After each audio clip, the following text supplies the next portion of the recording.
Amanda, it is so great to have you on Mom Life Unfiltered. Super excited about this.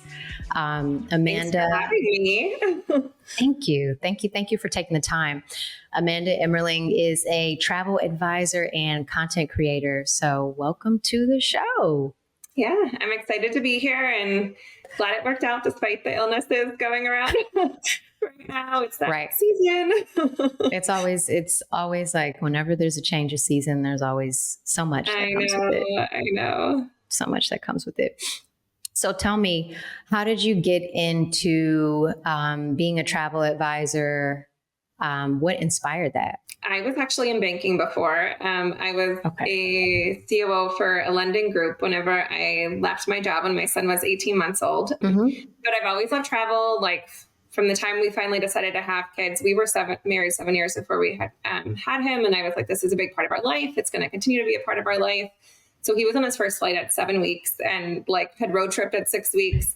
And when I decided to take time away or like, now at this point, fully leave my career, I wanted something for myself still, like being a stay-at-home mom is great and fulfilling, but I still needed something for me. So I started my travel blog and kind of sharing tips because I'd always gotten questions from people just because we had traveled with him from such a young age. And then I guess when he was like 2, I randomly stopped by a local travel agency, like back when there were more brick and mortar agencies, like 6 years ago at this point, 6 years ago. And she was like, hey, we're hiring outside advisors. Do you want to train? And you can kind of book your own stuff at first while you learn. Yeah. So I've been, I guess, the travel advisor for about 5 years. And I don't keep up with the blog quite as much, but I share a lot on, social media and Instagram. And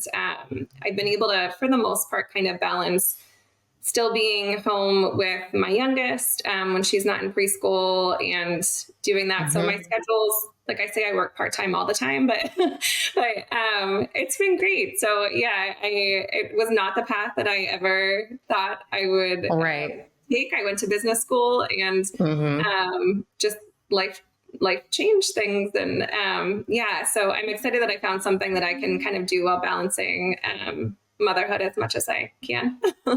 I love that. Do you have a specific travel experience that you feel like has changed you as a person or even shaped who you are as a mom? Like, is there anything that comes to mind?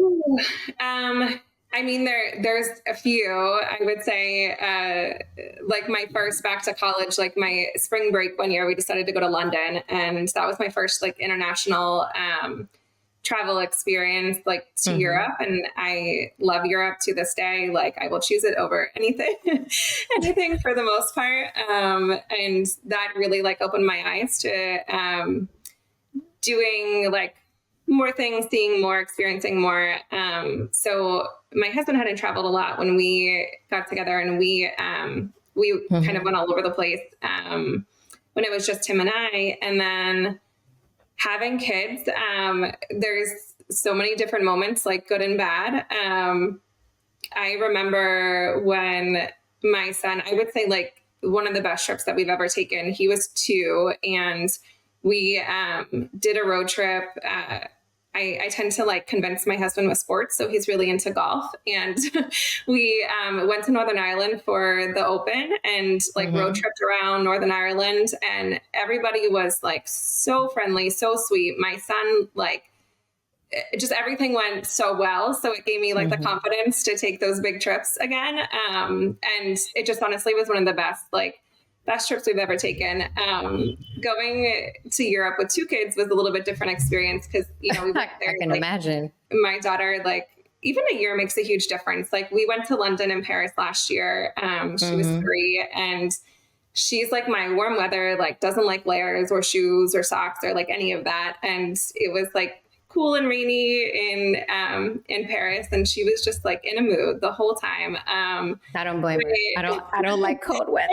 I mean, I know, and just like getting shoes on her to get her out the door, like everything. Right. But at the same time, like she was challenging. I remember going to the Louvre, and which is I would do that differently. But we went to the Louvre and she was screaming in the museum, I don't want to see the Mona Lisa at the top of her lungs. And I was like, oh my gosh. Like, but at the same time, my son who was there, we did a private tour and he was just at this age where he like took everything in. He was like taking notes in a notebook and drawing things and wanted to learn like everything. And it was, that was when things I think kind of like came full circle for me. Like we started traveling with him so young and like, I've always loved travel. That really started his love for like geography. Like the kid knows every flag in the whole world. Like it's ridiculous. Like, but he just like really embraced it and like loved every single thing he was learning. And it was like, wow, this is why we're doing this and why we started so young. And like,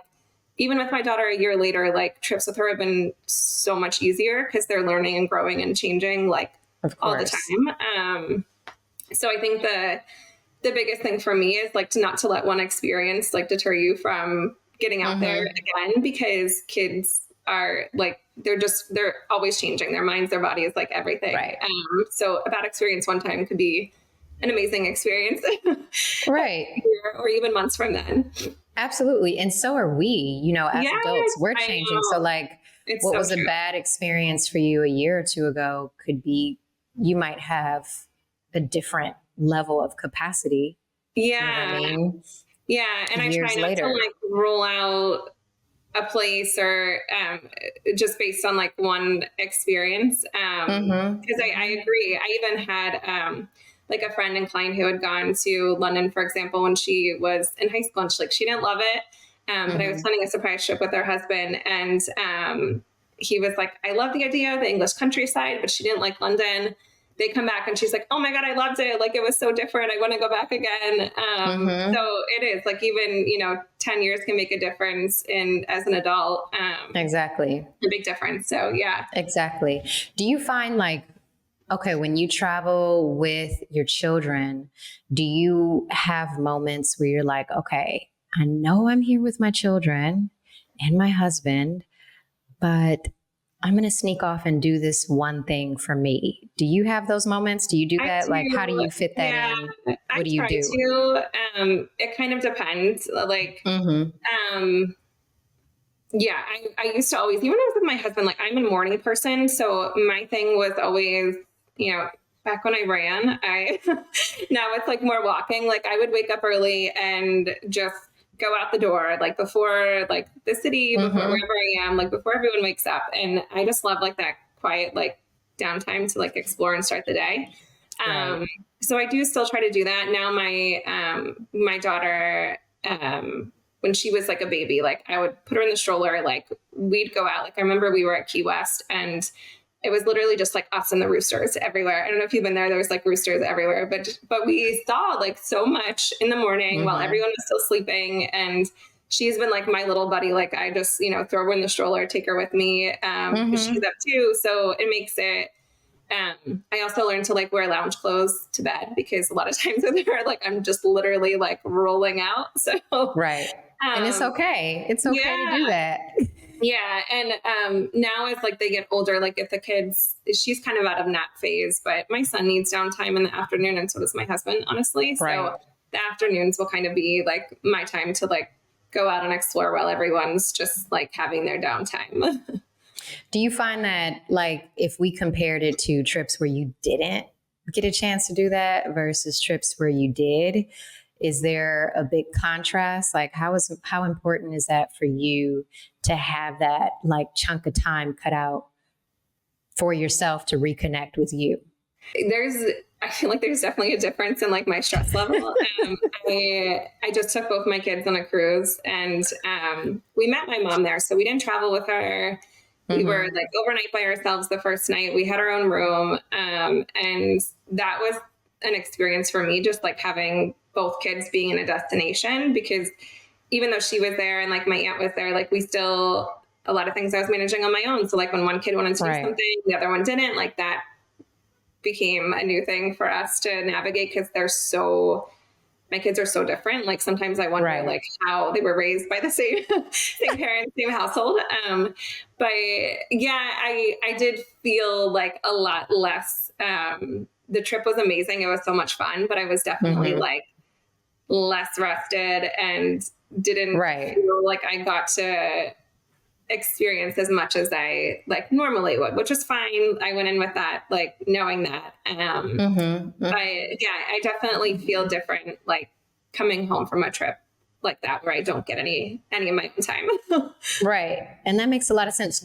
For moms that are like new at traveling with their children, or even moms that are like consistently traveling with their children, what are like your top 3 tips that you would give so that the trip is smooth? And it doesn't have to necessarily deal with children, but just like things that moms need to do, you know, for themselves that could make the trip more grounding, where you can invite in a bit more ease. Do you have like, I mean, the biggest thing for me is having like little activities for the kids, like things that can kind of double, like on the plane, in a restaurant, like anything that will give you like a little bit of moment of peace. So we, like my youngest loves to like draw and color. Like she will entertain herself with like a pen and a piece of paper for hours, which is great. That's amazing. My son's a little different, so they both like different things. So we found some like small travel games, or even like Play-Doh, as long as we're in a situation where they're not like destroying things for other people. But little things that like keep their hands and their minds occupied, and activities that don't require like my involvement, that's one thing that like I try to do every time we go somewhere, even if it's just for a night. We're not like, my kids have they have screen time at home. They watch TV, but like we don't do screens at restaurants, and I no judgment for moms that do. But there's other times when we're like physically traveling where like I allow it. But yeah, I don't know why, it's just always been a thing. So like we have this little, whether it's a backpack or whatever, that has activities for them to do. And that's even like when we're waiting, like my 7-year-old gets more anxious, like waiting, whereas my 4-year-old will people watch. So I just have learned, like, even if it's in my purse, like always have something like for them to do. Or games like I Spy, I Spy is always a good one. That's always fun. Always fun. Yeah, that's usually like our go-to. And with my oldest too, when I've gone with just him and waited in line, we've done like the ABC game, where we look for things that start with each letter and like get through the whole alphabet by the time. So with him, I've kind of learned I have to proactively like engage him before he gets to the point where he gets super anxious. So yeah, like the physical like activities for any age, just kind of having them in your back pocket. The other thing I feel like I've gotten a little bit better about is packing. And if we're going like multiple destinations, like going in with kids, I was like, oh my gosh, we're never going to like change hotels every night. And we honestly do it pretty often. So trying to pack smarter, where I have the stuff together, like by night, and every mom, like travel mom, with tips as packing cubes, but like, honestly, they do help. They make a difference. And trying to be more organized about how we packed based on where we're going to be like staying and what we're doing with our days. That's helped. And this is like a small one, but and I know this is more kid focused than for me, but I found that having a good like travel stroller, like even just to like put the stuff, something that makes it easy. Ask my husband, like I've gone through so many travel strollers. And I don't know if I can like give a name, but the Zoe stroller, like it folds up with one-handed. I can do all my things with one hand, and then have the hand, and the overhead. Like I see products all the time and people are like, this is a game changer, but like it really is. Like it's made my life, like solo mom traveling has made it so much easier. So finding like something like that makes it easier for you to just like, navigate your days and the airport and all of that. I mean, my daughter's 4 now, but I feel like for big trips, like we'll probably be using the stroller for a little while. Like even when we were in Paris last year, they were 3 and 6, and my 6-year-old did great, like on a 2-hour walking tour, but at the end he just like hit a wall. So he sat in the stroller even, just to give his like legs a break. I mean, we hit walls as adults after a 2-hour walking tour. Yeah. So, So, I mean, those are like the big things that have kind of worked for me mhm. over time. But it does like, I feel like even though I do it so many times, like the packing and the anticipation, like it's still, it Mm, gets easier, but at the same time, like you still don't know like how your kids are going to act and what they're going to do, and trying not to right. like that overshadow the excitement of going somewhere. Like I've had to kind of refocus myself There's because always a surprise. yeah, There's always an yeah, element of surprise, and be prepared yeah, for it. There's something interesting that you said that we've talked about in a few of our episodes, which is screen time. And you said something key. You were like, no screen time at restaurants, right? yeah. And through this podcast, I have completely shifted um, my view or perspective around parents who have their children on screens at restaurants, because one of the things is a lot of these moms are like, I want for everyone else in the restaurant to have a good experience, Oh and my we're gosh, not yeah, we're not going to be the table yeah, that rocks the boat yeah. completely in the restaurant. And I didn't think about that. You know what I mean? Like, as someone that You look goes to and you see the restaurants, kids on the right? screen. So like, honestly, it's for you as much as it is for the parent and the child. Like, Exactly. yeah. And that's why, like, I want to say, like, no judgment. Like, we have so many family and friends that, like, break it out right away. Some that use it as, like, a Hmm. last ditch effort. Like, if the kids are going crazy, then they pull it out. Um, Right. we honestly let our kids watch. Our kids watch a lot of TV. Like, we're not anti screens by any means. Hmm. Hmm. But I don't know. That's been like our time as a family, Yeah. How and does that work at restaurants? Like, how do you navigate I that? mean, we honestly, we don't do restaurants at home a lot. Like we get takeout if Okay. we eat somewhere. So it's like our thing when we go away. Like that's kind of our time to like sit and be together. And we are not all like kumbaya, like talking like sweetly about our day the whole time. But we found like things that work for both kids that will Hmm. entertain them. And it's also like our way to kind of engage with them as well when we're sitting as a family. So, Okay. Okay. yeah, we have like the water well books, like are great, and Hmm. different like activities, for them to do. And then like our last ditch effort is kind of like getting the kids up to walk around, like whether they're done with their food and they can't like kind of sit anymore, or we're waiting for our food. Hmm. My husband's the one that also like doesn't like to sit, so like he'll take them for a little walk, and then usually by then like they're fine. They walk around, like take a look at things, and then come sit back Right. down. But yeah, I'm actually surprised that we there really isn't a reason. It's just something that my husband and I both kind of agreed on at some point, and it's been fine because it's the expectation for our kids that Right. we don't use a bunch of screens at dinner. So, And the but yeah, kids are fine with it. They're like, okay, they're this is fine what with we it. Even do. when they see other kids, they're not like, oh my gosh, where's my Kindle? Like they just know like that's what our family does. And like that's Okay. one thing that's kind of like in motherhood in general, like kids have different rules and like what they can say and what they can do. Exactly. And I know things that I do like other moms don't agree with. Like I said, I've been bad at like implementing like quiet time. Like my daughter's quiet time is like that's her TV time, and I get stuff done then. So Hmm. everyone Hmm. has different things that they do and they need. Absolutely. And yeah, it's I think because it's always been that way. Like for them, they accept it, and yeah, I don't know. There's no perfect way. There's no right Right? way when it Exactly. comes to Exactly. parenting. Like, mothers try their best, and like, Yes. and that's all you can do is try your best. You know what I Yes, mean? for Um, sure. what would you say is a moment where you recently felt completely out of your element, whether that be as a mom or just in your personal life? And how are you able to push through or Oh my cope? gosh, I might need to think about that one. I mean, because it's one of those things where it's like sometimes we as people sometimes are creatures of habit. We're Yeah. constantly in specific patterns in the moment, and you travel a lot. And so the moment we get out of our comfort zone, and I feel like travel is a complete like level of stepping out of your comfort zone all of the time because you're not in your home. Yeah. Transportation's different, food is different, sometimes language is different, Right. culture is completely different. All of these things are different, right? And it doesn't have to be something through your travels, but I feel like with you traveling on a consistent basis, you might have a bit of a different way to push through moments of being out your element, whether it be as a mom or just personally.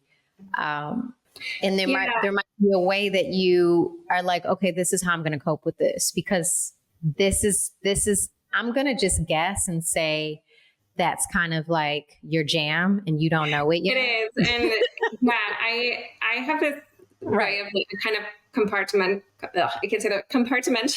I get what you're saying. Yeah. Even if it's like a new situation, like I'm able to like remove any nerves that I have from like the way that I act. And my husband and I are actually like total opposites in that way. So we're still trying to figure out like that, because I love new experiences, like the discomfort, like, and embracing it. And he's sort of the opposite. So trying to figure out what works well for both of us. We still are honestly working through, and we've been together for 16 years. So yes. Yeah, we'll be married 15 next year. We were baby babies when we got married. Right. But yeah, so I think the one like challenge, and I mentioned the cruise that I just took my kids on, like, because they're so different. I struggled and like kind of lost it a little bit, because we're on this, like, it was a 3-night cruise, and it was like Disney Halloween, like it's all centered around doing the activities and the shows and stuff like that. And that is just not my son's jam.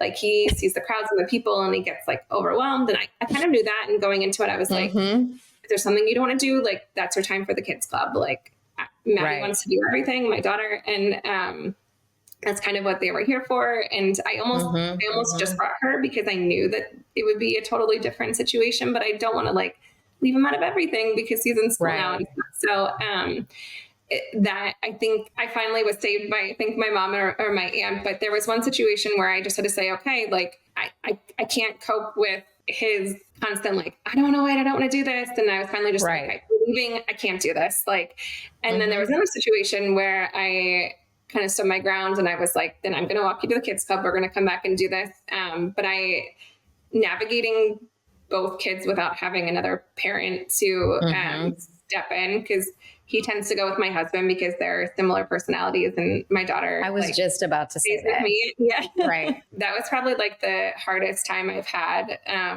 like being with both of them. But then we came at, like, even after, I was like, oh my gosh, like I don't handle that well. Like, I'm like not being the best mom I can be. My son, like, afterwards, like, he was like, he had such a good time, and he actually was like, I don't know if it was the worst case of like vacation blues. Like, he was like, it went too fast. Like, it was so much fun. And he like had a hard time getting over it. And like me, like, I was like in my feelings kind of like of how I handled it with both of them. And that I probably should have like acted differently with him. And he's coming away with like this being the best trip ever. So right. I think like kids are sometimes more resilient than you think they are. And that was like me being a bad mom. Like, he was like, I love all this time with you. Like, I don't want to be separated from you. So, yeah, but that was a challenge. And then, I think the other thing too, like, this is the first year that I traveled out of the country by myself. Okay. And it was a little thing. Like, I went to Mexico. I was meeting friends for a 40th, but, I did some work stuff beforehand and went to different resorts and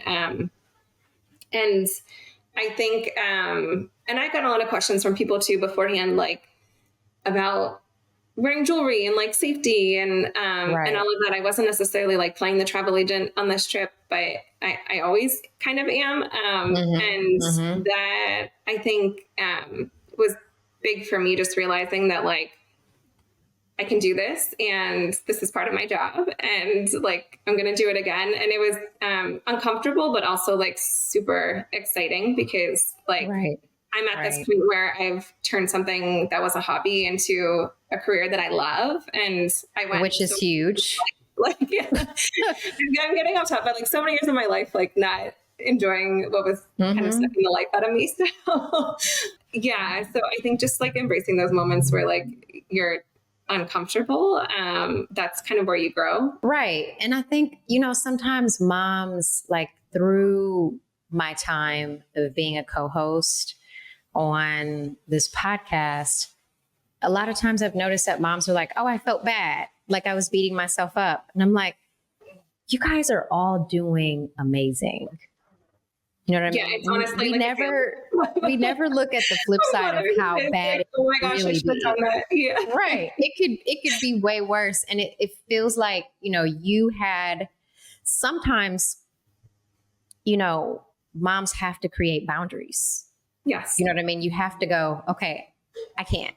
Yeah. And it's the holidays. This is like the time for learning boundaries. Right. And you can't pour from an empty cup. So if you have to do things and set a boundary and say no, or maybe you said something the way you didn't want to say it, or maybe it just did not come out and you didn't do exactly what you wanted to do in that moment. It's one of those things where it's just like, sometimes that helps with character development for children. Oh my gosh. Yeah. I mean, for both me and helps. right. Yeah. It's a helpful thing. Yeah, I think that's where we both kind of grow, and we're still learning. I mean, I've been a parent for 7.5 years, but it's not my whole life. So, and exactly. Like I said before, kids are always learning and changing and growing, and so are we. So what worked last week might not work this week. So exactly. Yeah. Exactly. How do you find time to have time for Amanda, have time for hubby, have time for children? I am the worst. Have time, right. And have time for being a travel agent and a content creator. Yeah. My biggest issue, I think, is that maybe not an issue. It's a good thing. I do genuinely love what I do. So my free time is almost always work, which I have such limited time to work with when I have childcare that if I have a couple hours on the weekends, my husband got me a spa certificate for Mother's Day in May, and I was just thinking, don't tell me you haven't used it. I've not used it. And I was like, oh, I'll wait until the fall, when summer dies down. And I was just thinking I need to schedule that recently, but that pretty much sums it up, because I make plans with friends, kind of as much as my kid calendar can allow it. I try to do that once or twice a month. My husband and I have started doing little weeknight dates, because the weekends again are full with kid activities. We're not the best at that, but we finally have a couple babysitters. It's taken us years. But the time for just me, I mean, it's so bad. You see all the memes that taking a shower and exercising is not me time, but that's washing my hair, honestly. That's all I need a lot of times, and it's so sad, but yeah. So I think, as my kids get older, that'll change, but I'm not taking as much time for activities that I enjoy, because my free time honestly ends up being work. So and maybe that's all you can do right now, and that's okay, because sometimes honestly, but I'm not the person to look at for advice on managing all of that. It's okay, but it just looks different than it does for other people. It's okay, because it's hard for even someone that doesn't have children. It's hard to balance life in general. Oh, yeah. I don't even know if there's a such thing as balance at this point. Even if it is washing your hair, if that's all you can give, that's all you can give. It's about making it special. Maybe you're okay, now when I wash my hair, I'm going to put a aromatherapy shower bomb. I'm going to put an aromatherapy shower bomb in, and then I'm going to be in here for 10 extra minutes.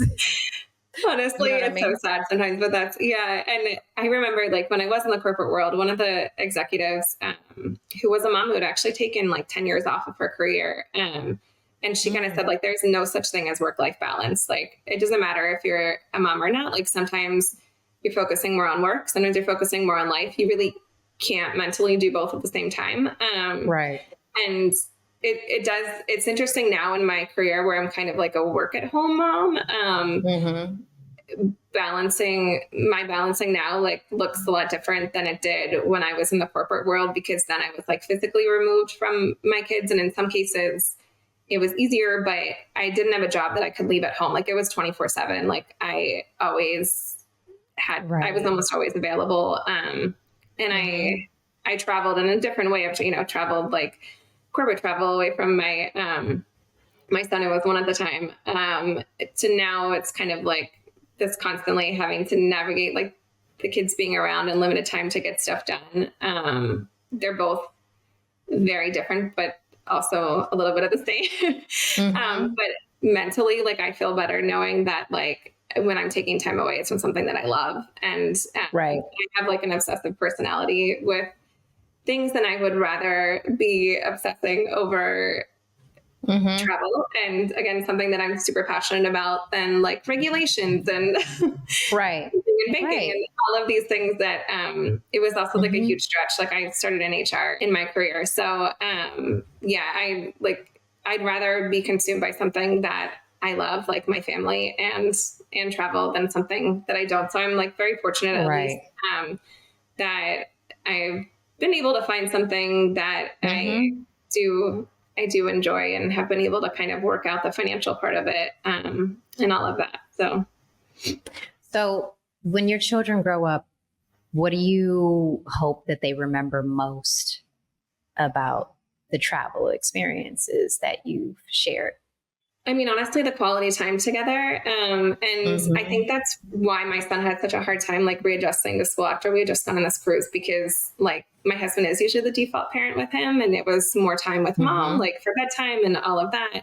And that's honestly why I do it. Like, I think sometimes, like, and my husband, even like, he's like, you get stressed when maybe when it's a weekend or a night, like I'm the one doing all the packing and the plans. And we joke that like he just holds the bags. He drives, so he holds the bags. But like, it's for the moments when we're actually there. Like, yes, the leading up to it might be a lot sometimes, depending on what we have going on. And now we have a puppy too, which I'm not really sure. A puppy is like another child. I tried to fight the puppy for a while, but I came this summer. So that's been like a whole new thing. But like, the kids love being together. Like, honestly, it's like night and day. Like, not that they don't enjoy it at home, but sometimes like they're in their own things, and getting them to play nicely together and share. Like, I did not think having a boy and a girl at like a 3.5-year age gap, they would be fighting for everything so much, but they just like flip a switch when we're away, and they will entertain themselves, play with each other, because they only have each other. They are so sweet. Like, I don't know what it is, but when we're away, they like, something happens, and they just like, they get crazy sometimes, and they don't listen to me, but they're having so much fun. I think they know when they're traveling, like they get into a different headspace. And just that feeling of like being together, and the quality time, and also the exposure they have to different things through travel. And we do a lot of like theme. I mean, I specialize in Disney. Like, we do a lot of theme parks and stuff like that. But like, so we are doing the normal kind of like family vacations. We're not just going to like Europe or the Caribbean all the time. But it doesn't really matter where we are. It's just the time together is like what I want them to remember and feel. I love that. What would you say is the hardest part about being a mom? The mental workload, which I'm sure you've heard from other people. And honestly, I think that was the biggest reason. There's other things, but like, why I had to leave my career, because it's managing everything at home, like every email, like all the stuff with daycare, and all of our like plans, the family, like, handling like family plans on both sides. It's literally everything that happens. Like, even every pasta, like I do it all. And I know that different families manage things differently. Like, my husband is great at like the end of the night, I'm exhausted. Like, he always does the dishes. He always has my coffee ready. Like, we have different strengths, but all of the planning, regardless of what it is, and the communication with teachers and stuff. Like, I joke, like, I don't even know if he would know the teachers' names, like if something happened. But it's that constant, like, my brain doesn't shut off. And I've gotten better, at like, if I think of something, like my Google Calendar, like, manages my life. Like, I have reminders, like I set myself like an alarm for like, not just like meetings and stuff like that, but like at the end of the night, like to remember to do something, because if I don't physically put a reminder, it will constantly churn in my head. So I think that's the biggest thing, is like using the calendar, like not just for my husband and I for like activities and stuff, but also for reminders, for to-do lists, so that I don't have to constantly like fixate on it, and it gets out of my head and like, onto something that's going to tell me when I need to do it. Exactly. It never stops. It And I don't doesn't think stop. it's going to. It's honestly my personality too. So I think it's like a common thing for most moms, but I can't say that when my kids are older that will change, because my mom is exactly the same way. So You're like, I don't think this is going anywhere. no. It's here to stay. Yeah. What's an area that you feel like you want to grow in as a mom? Trying to have a moment, like to be deliberate about being more present. Because I think because what I just described, like I am constantly multitasking. Like if it's checking email, if it's on social media and engaging and all of that. So I've tried to get better, like, especially with my daughter who's still at home, like putting the phone on the charger, physically separating it from me. So I don't have that constant urge to like pick it up and check.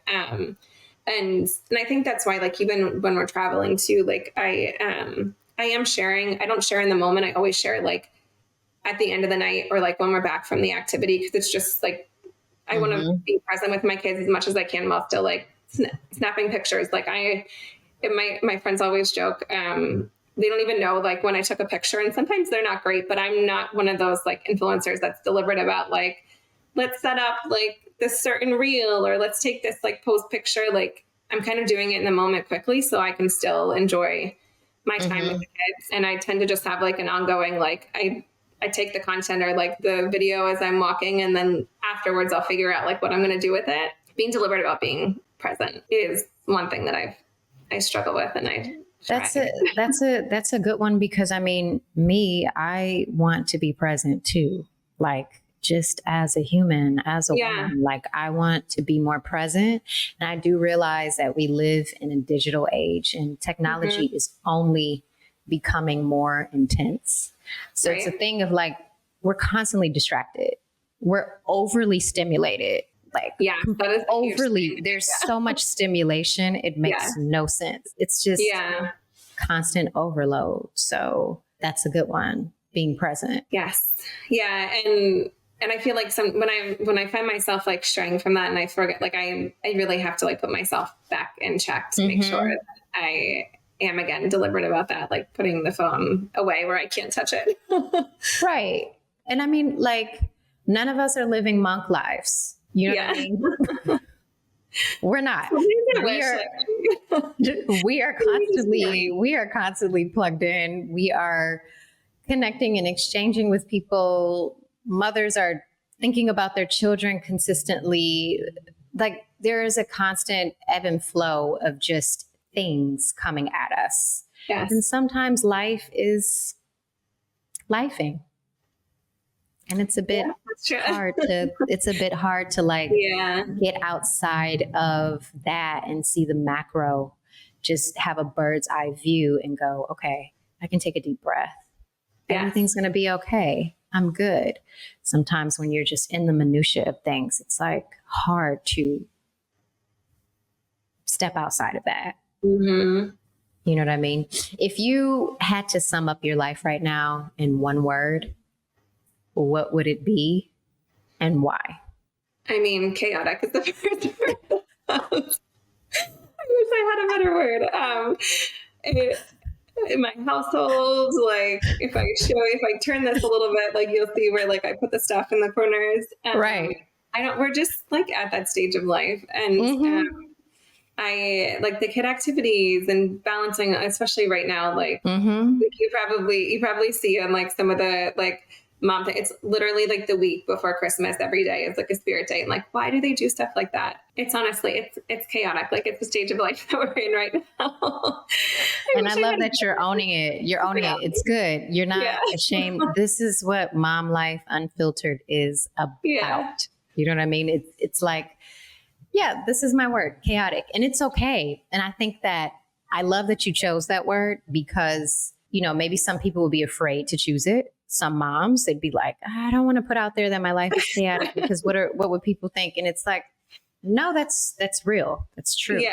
And I told you we threw a puppy into the mix. Like we have nothing else going on. So you will not see a picture perfect house on my Instagram feed anytime soon. Right. And that's okay. It's the joys of being human. Yeah. Well, that is perfect. Thank you for sharing that. This is a great spot to end. Thank you so much for being on Mom Life Unfiltered. Really, Thank really you for appreciate having your me. time. I'm glad we finally connected after my hour and a half power outage. Those things happen. Those things happen, and it's on brand. It's going with chaotic. It's going with the word chaotic. So it's like, we can never plan. It's hard to plan. You always have to leave a lot of room for error. You don't know when the error is going to hit. So I appreciate you for taking the time out and for supporting the Cape, and for just, sharing, being candid, being authentic. I appreciate it. Thank you. Thanks for having me. It was great talking to you.